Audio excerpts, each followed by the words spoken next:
The incident that happened 8 years ago has a lot to explain about the fallouts of the rotten system we are sailing in, and is founded on the principle of might is right. The Model Town incident explains and exposes the real face of the system on many levels as to how the system is mechanized to save the mafias who protect the system. The illegal operation to remove the legally placed barricades outside the premises of Minhaj-ul-Quran International Secretariat in the residence of Dr. Muhammad Tahirul Qadri was just a pretext to clearly deter and crush the movement that was budding against the government of PMLN.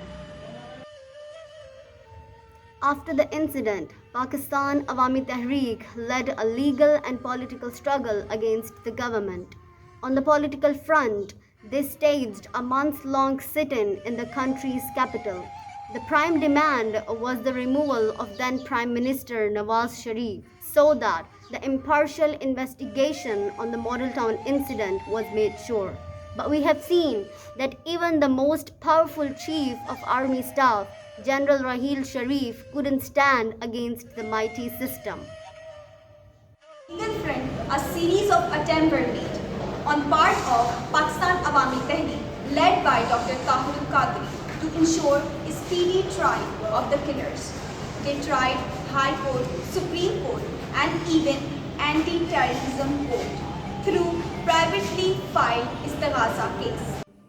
Even the then Chief Justice Saqib Nisar took notice of the delay and promised the victim's family that justice will be served in few weeks.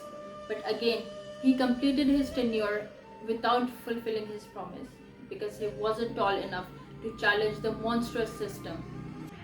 The architect of this system have designed in such a way that they can use every tool that mean to protect the rights of people against them whenever it will attempt to challenge the reign of terror. This situation should not be confused with the traditional delaying process of our justice system. However, it is an alarming situation to ponder on that the monstrous system has grown so strong that the hope of getting justice seems nearly bleak. Despite the intervention by the former Chief of Army Staff, General Rahil Sharif, notice taken by Chief Justice of Pakistan, Justice Saqib Nisar, and 3-year Ragme, Pakistan Tehreek-e-Insaf, the killers were not only protected but have showcased the helplessness of all the institutions before this system.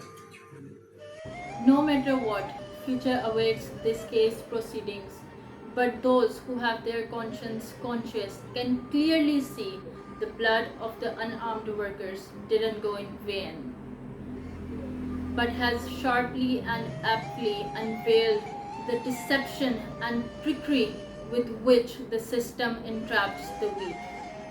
The entire political struggle of Dr. Tahirul Qadri has been founded on the idea of reforming the system.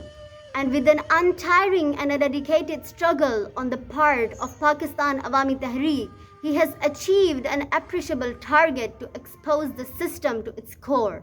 Therefore, before it gets too late, this is the right time when we can realize the inevitability of reforming the system in a way that it doesn't allow the exploitation of those who are weak in the hands of elitist mafia.